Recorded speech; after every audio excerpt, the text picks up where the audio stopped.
you doing, everybody? It's EJ Burt hosting Arena Goat Talk. We bring on legends of this game that we love and kind of tell their story and, pick their brain and give you guys tips going forward. So today we have the Hall of Famer and Arena Bowl champion, Coach Mike Hohensee. How you doing, What's Coach? going on, EJ? Coach Burt. I Coach know. Burt. I'm still getting used to that. Still getting used to it. So everything good with you? It's all good, man. All good. All right. So, yes, wanted to get you on and kind of let you tell your story and kind of get into, what you're doing nowadays and, pick your brain. There's a lot of arena football you didn't forgot more than we know. Absolutely. Pick away, brother.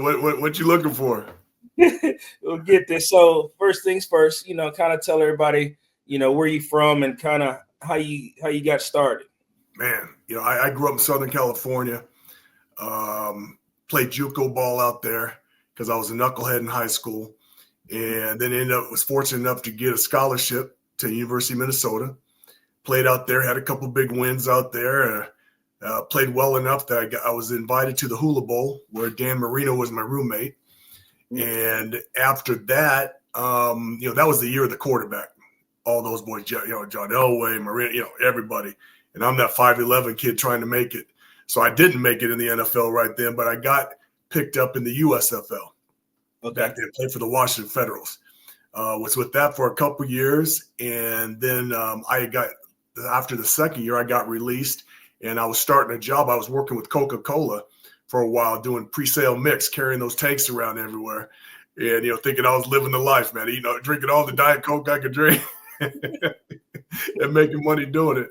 Mm-hmm. And one night I got a call from Ray Yock, who was my USFL coach in Washington. And he said, yeah, we're starting up this league, arena football. And I had no idea what it was. And he said, watch the news tonight. And there was a preview of, they had played like a test game. The nets weren't even taut. They were like loose nets, ball falling straight down. And I said, yeah, I'll give it a shot. He said, well, let's see how you look first, And at the time I was doing that. He came out and, I hadn't been throwing much at all. I was into Coca-Cola. Mm-hmm. And I did well enough, brought me in, and we all were in Chicago. Everyone had camped together at that time. And there was a bunch of quarterbacks there. Mouse Davis was coaching. Markham was coaching. Just a bunch of the old legends, man. And we're all trying to figure out what this game was going to be. And when we first started out, quarterbacks had to play defense too. So they put us at jack linebacker. That lasted about 4 days, after one of us tried to make a tackle on a fullback on a screen pass and almost ripped our arm off. They decided not to make it that way. So, I was fortunate enough, I was with the Pittsburgh Gladiators back then. Yeah. And we had a pretty good football team. I was fortunate enough to throw the first touchdown pass to a kid named Russell Harrison, who was, I think, the MVP that year, two-way kid. And that's how it started. I was in arena football for about 28 years and loved every minute of it. It was my NFL, and that's kind of how I sold it. And I think that's why people wanted to come play for me where I was. I was hard on kids. It was tough bringing kids in from the NFL or the CFL and teaching them the new game and to take it seriously. And, once they start hitting that wall and saw that other people were trying to get a paycheck from it, they got serious real quick. And the game kind of sold itself. The situation kind of sold itself. And I had unbelievable coaches. If everybody going to call me a legend or a GOAT or whatever you're trying to put on this thing, I had so many great people around me, man. Coach House, Schwartz, Ryan T, Crowder, and all the players that played for me too. We'll probably end up talking about a lot of them. And I was in it for 28 years, and then it kind of went away and came back here and there, and it just was never the same. And so I just got on with my life, and now I'm doing some nice things locally and nationally a little bit, coaching quarterbacks and receivers. Okay. Sounds good. So what was kind of like your motivation, just in general, whether it's your motivation in life and your motivation in football, like what kind of drove you? My motivation was to as a coach to win, but at the same time to make sure that players were prepared, because sooner or later everyone's going to get that opportunity, that 15 minutes of fame, man, and you're either going to be able to do it or you ain't.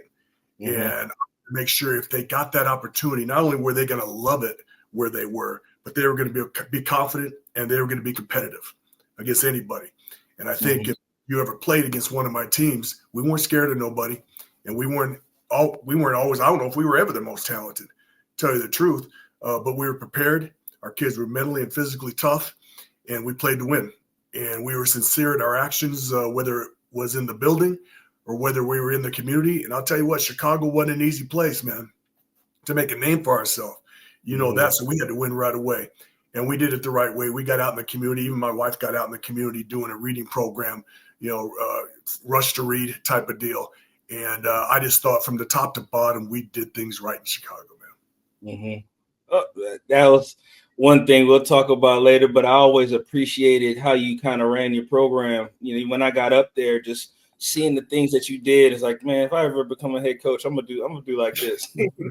So just from the timing of when practices are, time off, to remember when you used to play the music and the philosophy behind it. Not just you playing music to have fun, but at the same time, it's going to be loud in the game. So you're kind of testing yourself at the same time to be able to coach through the distractions. I think you even said that. Just watching how you did things was like, man, I'm going to be like this one day. Yeah. Well, our organization put a lot of money out there. You know what I mean? Whatever we were allowed to spend, we spent it. And, whether it was on facilities, whether it was on clothing, whether it was on unbelievable football players and coaches, we did things the right way. And, as far as the music thing, we just used that really during, kind of our version of 7-on-7 and team. I mean, we were able to use the headsets, and that's how we were going to communicate. But when there was teaching going on, the music really wasn't on as much. We were going to teach, and we were going to get that done, because we always figured, if we had the smartest players, we always had a chance. And that's what we did. I mean, you think about a kid named Scipio, and, everyone watched him and, man, whoa, what a physical presence. Well, he's so talented. He was probably the smartest guy on the football field. You know what I mean? I mean, he used to run routes. He'd run a post, and he'd point to the quarterback where he's supposed to throw it while he's running the post. I mean, it was important to him. He was extremely intelligent, probably more intelligent than he wanted everybody to know. You know what I mean? Yeah, and his parents were educators, unbelievable people. So I know he got brought up the right way. And man, when it was time to play football, that kid was ready, and so was everyone around him. Yep. So, I guess kind of tell me about your time. When you just left college, and you're kind of you got introduced to Arena. Like, kind of tell us about your time there, and then your thought process when Arena was kind of introduced to you. Like, what were you really thinking at that point in time when it came to that? Well, I didn't want to do anything else but football, and this was an opportunity for me. And I knew that when I went into it, I was a pioneer. I thought Jim Foster did an unbelievable job selling us on that part of it. And, I always dreamed of playing professional football. To me, this was professional football. They were going to pay me. We were going to be the first ones to do it. And I kind of had a say, whether it be through my voice or through my actions, of what this league was going to be all about. And, fortunately, we had some really good people around, some smart people, some talented people to get that thing off the ground. And unfortunately, a couple of years into my career, I got hurt. But I knew a lot. My dad was a coach, and I paid attention when coaches were talking, whether they're talking to me or somebody else. So when I was done playing initially, I probably knew as much about arena football as anybody. And that's why I was able to get into the coaching ranks so quickly. So the timing of arena football for me as a young man was perfect.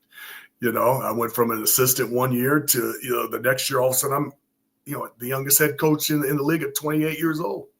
Thinking I knew everything, and I knew nothing. I still didn't know nothing about coaching, being a head coach, but we figured it out. And I had good people around me again that helped me figure it out. Yeah. Okay. So kind of talk about your transition. You mentioned, you got into coaching young. So kind of, I guess, talk about your transition from being a player to being a Yeah, coach. that transition, as far as the coaching part of it, I helped in the off season when I was playing. I was coaching youth ball. I was helping high school football. When I was working for Coca-Cola, like I said earlier, I was actually coaching junior college football, Montgomery College out in Rockville, Maryland. So I was in it. I was coaching, up until that point. And then when I got my opportunity in arena football, it was with the Chicago Bruisers. And I ended up coaching. Our head coach, George Brancato, coached the line on both sides. And I coordinated the offense, defense, and special teams. So I had to figure it out. And, that allowed me to work with all the players, the linemen, the DBs, the receivers, the running backs, the linebackers. And I think that just shaped me, man. It was either I was either going to drown or I was going to survive, doing that. And it was just the two of us. That was a two-man staff at that time. And so, we had to work. And, and those guys in Chicago, boy, they didn't make it easy. We had some dogs on that team. And they knew I was young and they were going to try to take advantage of everything they did. But at the same time, they wanted to win. They were competitors. And I thought we did a good job. So, that kind of got me started. Kind of got thrown in there, after an injury. And I was fortunate enough that somebody believed in me enough. George Brancato, and my first job was in Chicago, which is kind of ironic because here I am now. Yeah. Okay. So when you were, being, a young coach and you're coaching guys that are maybe even close to your age at that time, how was that? How was that process? How did that work, with you? Man, you just had to be prepared. You can't go in there winging it. I ain't winged it my whole life, so I always had a plan, and they saw that, and they saw how hard I worked. When I got there, I was probably sweating as much as anybody when it was all said and done. And, I think they appreciated that. Like I said, I was close to their age anyway, so I had an appreciation of what they're going through trying to get a paycheck as well. And losing that job at one point for one reason or another. And I understand the angst of how it is, to make that phone call when you get cut. So I think I handled that transition very well. And a lot of times I ended up bringing those kids back because I think I handled it well. They handled it well. And it was always, and it usually is the truth. A lot of times, especially, you go out there and you invest in scouting, and you bring the right type of people in, you're not going to be able to keep everybody. And it is a numbers game. And just like you said earlier, we were talking before this started, I tried to help those guys get jobs other places, because they deserved it. And that came back and paid back in tenfold, believe me, with relationships that I had. I remember picking people up off waivers, and then the next year, they were MVP of the league. Damian Porter, you remember that cat? He jumped around everywhere. Scipio jumped around everywhere, and they came there, and I just let them be them and understand, it's going to get to a certain point. Don't make me, jump on you in front of everybody. You understand what I mean? I always kind of had a magic word that I would say to those type of kids that, let them know they're almost going too far with what's going on. You know what I mean? Don't make me, get in front of everybody, reprimand you. And I think I was good at that. And I think I was kind of good at, I knew what buttons to push individually, and I knew what buttons to push as a team. And I couldn't coach everybody the same. You got your superstars. Everyone knows who the superstars are. And you got to coach those cats a certain way. You know what I mean? They demand a certain thing that not everybody else demands. But I think the one thing that everyone does demand and wants is respect and honesty. And I hope that that's what everybody felt when they played for me, because that's something I did try to do, be respectful and to be honest. Yeah, definitely. When I was up there, I definitely watched your relationships with the different players and how you carried yourself. And again, it kind of served as a roadmap or whatever the word I'm looking for of this is how it should be done. Right. So I definitely appreciated my time up there because I definitely learned a lot. I was a quiet one. I wasn't saying everything, but I was soaking up, things that you made noise on the game field, brother. You may not have talked much in the meeting room, but you were plenty loud on the field. It was in a good way. In a good way. Appreciate that. So, kind of tell me about that championship year with Chicago with the Rush. So I know you guys had your ups and downs that season, but you put it all together and made a run at the right time. Yeah, it's crazy because we start off 2-0, and then the wheels just fell off. And what I mean by the wheels is we just lost a bunch of good players, man. And we struggled. We lost like 6 to 7 games in the middle of the season, and but you wouldn't have been able to tell it if you came and watched us practice. You would have thought we were still undefeated. And the thing we talked about was, sooner or later we're going to get healthy. We got to make sure these kids working to get healthy got something to play for. You know what I mean? So we got to make sure that we can get into the playoffs, because we always knew, we believed that year, especially, there wasn't no one running away with that thing. No one wanted to show themselves as that dominant team. So we knew we had a chance. We'd just get to the playoffs. And we started getting healthy. And then with a few weeks left in the regular season, a kid named Scipio came on the waiver wire. And we had made a smart move the year before, where we made a trade with somebody who we knew probably wasn't going to be very good and would be high on that waiver wire claim order. So we traded the year before to get their claim order when we wanted it. And all of a sudden Scipio comes aboard, and we use our trade. And we get number 1 right there. And we go to pick him up. And it wasn't me. It wasn't my idea initially. It was my assistant coaches. And they said, "Coach, this kid's going to make a difference for us." And, they ended up talking me into it. I said, "You know what? I'm going to let my hair down, and we're going to go get this cat." Because, Scipio, we came with news. He came with bags, and all those things that you had to deal with or thought you had to deal with anyway. Okay. Based on what was being told from the outside looking in. And I had a great talk with him, initially when we made the trade. He said, "Coach, I ain't trying to get to Chicago." I said, "Sip, I wasn't trying to get here either, but here we are. Okay. And I promise you, if you come here, we got a chance to win a championship, not just because of you. You're going to be able to add to a great group of guys." And we thought, even if he came in and he was unmanageable, okay, that we had the type of roster that could help that. You know what I mean? And it couldn't have been further from the truth. I mean, that cat came in, worked his butt off, and we found out how smart he was, that we went with the talent, and he was that missing piece. And, he was probably one of the main reasons we got to the championship. I'm not saying he's the reason we won it, okay, but he's one of the main reasons we got there.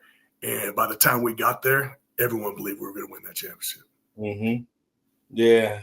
So that whole relationship with Sip, how did that, what are some things within that time that was like a point there, like, we got him, like he's kind of sold on your philosophies on how you do things in Chicago? When he started looking at me, he was a kid who wasn't going to make eye contact. He was going to let you know how body language, how he felt. He was going to twirl his hair a little bit, let you know how he felt. And once he started looking at me when I was talking to him, I knew he was listening. He knew I was honest. I wasn't trying to BS him about nothing. Okay. And I think one of the things if you're going to be a championship level coach, you've got to be able to coach the thoroughbreds, man. Everyone can coach the soldiers. But when you get those thoroughbreds, man, you got to be able to handle those kids. And I don't mean handle them. You understand? You got to understand them. Yes. Okay. You got to know where they're coming from. And I think, I did everything I could to understand who he was, including his family, who I still cherish. We still talk every once in a while. They're awesome. You already know. You're right there. But he made me a better coach. He really did. He made me a better coach because I had to become something that maybe I wasn't at that point, and made me see things a little differently about guys that come with that baggage, and not judge people based on what everyone else was trying to tell me about them. I wanted to find out things for myself, and I did that a lot in arena football, and it almost always paid off. Okay, and how was that feeling when you finally held up that trophy? It was 20 years, man. I played in the first one, and it seemed easy. And I'm thinking to myself, man, we're going to be in this thing every year. And I went in it again until 20 years later. Now, I'd played the 6 semifinals or coached 6 semifinals, so I was close. And I remember talking to Coach House, Coach House. Yeah. And I said, you know what? We're going to get there, man. We just got to keep fighting and bringing in the right type of people. Because if we get there, we're going to win it. We just had to get there, man, and everyone knew that. Everyone knew we were on the verge, but we just couldn't get past that game, that semifinal game. And there was a lot of great football teams during that time too. And we finally did it. And, you couldn't have told me any different. You couldn't have told any of the players any different, man. When we got to that championship game against Orlando, we were going to win that football game.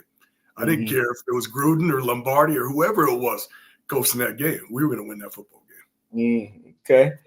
Yeah. I remember seeing that, and just you guys' story was just like man, those cats did not give up, and we're the last team to get into playoffs. The last team. You guys are like, and I remember like a year or two later, I don't know if you remember this, Columbus looked like they were trying to imitate you guys' run. It's like, it's about to happen again. Yeah, that's when I talked to Nagy that morning of the game in the lobby, because the coaches always had their convention at that time. Yeah. And I remember I told him, how much I believed in him and how much he inspired me. And he reminded me of Durazio a little bit when he was our quarterback and how he fought. And the team kind of took on that, that characteristic of him, that competitor. And, and Nagy and I still talk a lot, you know what I mean? And he remembers that conversation, and I'm glad I did reach out to him in that way because he deserved it, because what they did was spectacular. It really was. And, you know that, and he went out there and nobody knew who he was. And he just went in there and just balled out and got him there. It was awesome.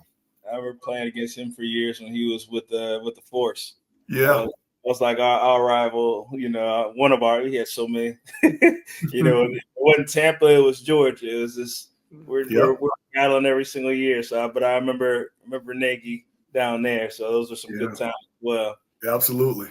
So, you were always known for your innovative play calling and how you do things. So I had to pull up a clip, right? I just want to, pick your brain a little bit. And see how, you came up with that. What were you thinking? Well, first of all, I knew who we were, and I think I understood how people were going to react to certain things that they recognized or they think they know, especially the smart players. Sometimes it's better to play against smart players. And in this play, we called it 360 rebound. Okay. And we tightened up, we condensed the formation, brought everybody in, and you see the guy that we got in motion, right? Yep. That's Scipio. We had him going short motion, take 3 steps and jump up. And you just know if Scipio's jumping up, we're just throwing the ball up to him. Of course. The outside guy, we picked with the outside guy, not picked, but rubbed. And then we oh my goodness. And then we had the receiver. What the heck's his name? I can't even remember. Atu. Okay. We had Atu Molden wrap around and not even look for the ball. We said, man, just get your eyes to the net. And we had Durazio. I said, and we had been in the stadium a few times, and we had a landmark behind the net what we were going to throw to.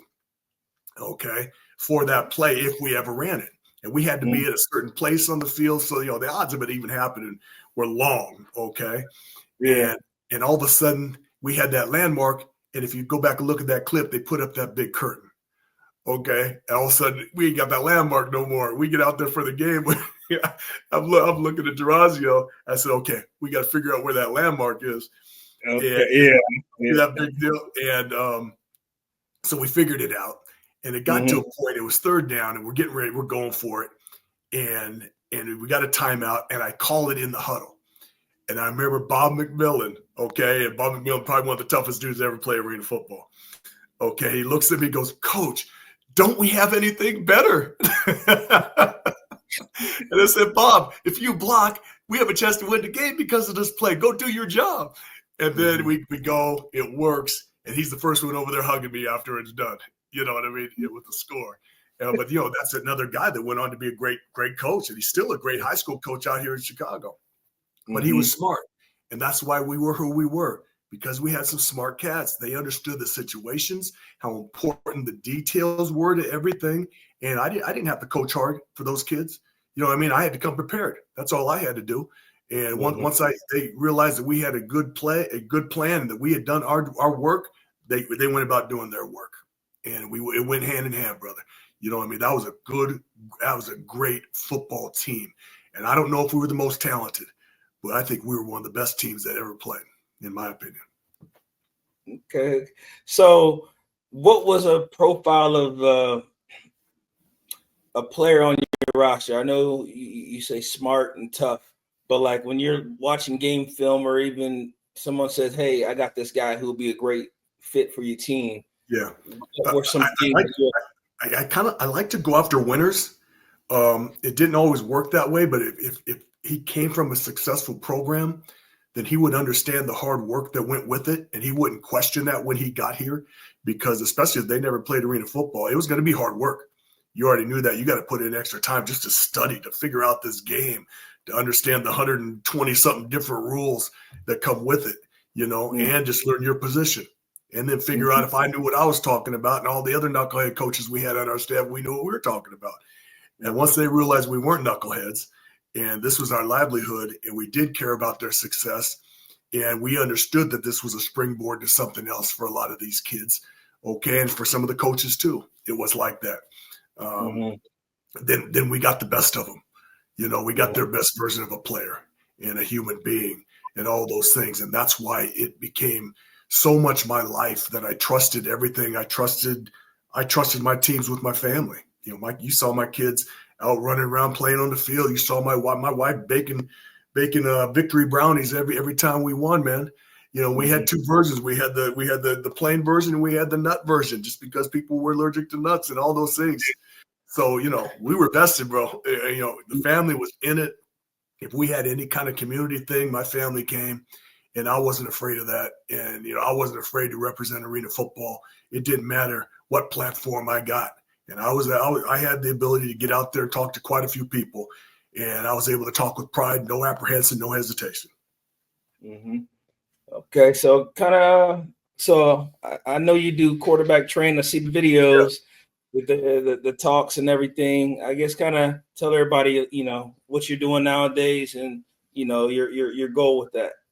Well, I got a quarterback receiver company out here where I travel all around Chicago and coach kids, and anywhere from most of the kids are sixth grade through college. Last year I coached the kid that was the NAIA Player of the Year, and they won the national championship, Jackson Waring, and he's got one more year. And I think this kid's got a chance to play in the NFL. I have a kid right now. I was helping Coach Montini, and I've coached this kid since he was 9 years old, Israel Abrams. And as we speak right now, probably a week ago now when you're going to show this, he's sitting in Alabama head coach's office right now as we speak. So, I have access to some unbelievable families first. Okay. And then I got some talented kids out here. And I think it's going to become, noticeable to a lot of people that, there's some good athletes in Illinois. And if you're going to start recruiting some quarterbacks and receivers, you ain't going to miss. You're going to find some good ones out here. And I ain't the only show in town. There's other guys doing it too. I just think I'm good at it. I do it. I think I'm a coach that trains. These other guys are trainers and they work hard. They've been at it 20, 30 years. And this is my fourth year of doing it. I think I'm making a dent. I think I have probably close to 200 families that trust me with their kids right now. And it's going well. I'm in my lane. And I also am helping out Aurora Christian, which is a high school out here where Don Beebe used to coach. And now his brothers, Dave and Dan, are out there running the show, and they're amazing people. Okay. So the name of your company is Coach Ho's wide receiver and quarterback training. Quarterback wide receiver training, yes, sir. Wide receivers, and so I'm all over social media, man. And it is something I didn't want to be, and all the young people talked me into it. I didn't want a website. I got a website, and they helped me make good decisions as far as that goes. Absolutely. Okay. So talk about your son. I know he's you talk about the family was around, and you saw Mike growing up and just seeing him as a little kid, and then now here, and he had some time, had some looks with the NFL and all that stuff. It's like, man, time's flying. Yeah, he had a great career at Northwest Missouri State. And as a quarterback and as a punter, the kid played a lot of multiple positions, especially early on in his career there, where he was playing second string, but he was the starting Wildcat quarterback and their punter. That's quite a combination there. But then he got hurt his second year there. He hurt his wrist and played with a cast on during the playoffs. They had him actually one week play safety, getting ready for a triple option team just because they had so many guys injured. He ended up throwing a pass with that cast on in the playoff game against Ferris. He was just an unbelievably great competitor. And I have guys like you to thank for that. He was around that locker room and around some guys that were unbelievable competitors. He saw how they treated each other with respect. And he was one of those guys. He was a great teammate, did whatever the team needed for him to win football games, and had a great career. And then was fortunate enough, afterwards, coming out of a D2, went to mini camp with the Cowboys down there, and the coach had some great things to say about him. They talked about him being one of the best, one of the tryout quarterbacks, the best one that's ever gone through there and commanded the huddle and respect of that. And, he's out there playing with all those kids who were drafted in the first and second round and commanded their respect, held extra meetings in the lobby at night with those kids, trying to make sure everybody understood what they did. And now, this is a little over a year later. He's going to get his chance to coach a little bit. He's doing a couple different things. He's going to help me a little bit, and it has been with some Zoom sessions with a lot of my quarterbacks, teaching them where to put their eyes pre and post snap, teaching them what they're looking at. And most of these kids know nothing going into high school. And now he's got seventh graders right now that know probably a lot more than some of these kids leaving high school going into college because of what he's teaching them. He's teaching them fronts. He's teaching them secondary coverages, nickel, dime, you name it. He's going over it. So he's fortunate enough to be coaching this year. He's going to be with Don Beebe at Aurora University. It's a D3 school. So he's going to get his hands wet right there a little bit. And I believe he's going to coach tight ends and help with quarterbacks and special teams. And then he's also working with a guy that's developing, that virtual reality helmet here in Illinois, where he's going to be basically the football operations part of it, where this guy knows all the tech and how to put it together. And Mikey's going to bring the information. And I don't think they could have got a better guy. He's an amazing kid. All of you guys got a chance to watch him grow up. You know what he's all about, man. And he grew up and he's an incredible man. He's got a young lady named Evan Rooney that he's probably going to marry one day, and we couldn't ask for a better family to join us in our journey for the rest of our life. And we're extremely proud of him, and he's worked extremely hard at it. And not just his parents, his brothers and sisters are proud of him. All the people that he grew up here in Chicago now. It's been since 18 that he lived in Illinois, and he's coming home, and we're all excited for that. All right. Sounds good. So, any advice, I don't want to hold you up too much, but kind of in closing, is there any advice you want to give as far as people coming up looking to continue playing, or even guys who are looking into coach, get into coaching? Just kind of some words of advice. I think what you do, you got to understand, especially if you're done playing and you're going to try to get into coaching, you ain't going to make a whole lot of money early. Okay. And sometimes you have to make that sacrifice to get into the right team, if you will, and maybe under the right wing of the person that's going to make that climb and help you make that climb, as long as it's sincere, you don't want to chase the money, you chase the greatness, right? You bring greatness with you. That money's going to come. So you may work for nothing right now and end up being in 20 years a multimillionaire. And that's kind of the same advice I gave my son. You're going to have to pay your dues. We all had to pay our dues. I remember I coached for $3,000 in arena football a long, long time ago. And by the time when the league ended up going away, I was the top of that totem pole, man. But it was a lot of hard work, and it was a lot of finding the right people to surround myself with. And that's the thing. Surround yourself with the right people. And that's not just football, man. That's your life, period. Mm-hmm. Because your life is going to be a mirror image of the people you've surrounded yourself with. And sometimes you have to be by yourself to figure that out. And I know I was early on, and that I didn't realize, the whole part of networking and things like that till late and almost too late. So that's probably the other thing I did with my sons, giving them the advice, man, you got a chance to network and you got some dynamic people that you're allowed to align with. You align with them and let them know you're still around, even if you're not around them. Mm-hmm. All right, sounds good. But yeah, I definitely appreciate these talks, and I'm gonna still be in your ear, Yes, sir. just trying to pick your brain because like I said, definitely it's been an inspiration for me at my time up there, and even now, just seeing you continuing and doing different things, and I'm just like, man, I need to keep going myself. Watching you do things, that makes me want to do some things as well. So, Well, but you know what? It's funny you say that because when you came to the Rush all those years ago, you were already great, man, and it just kind of validated everything I was about. That you trusted us with your career, and you could have went a lot of different places, I'm sure, and you chose us.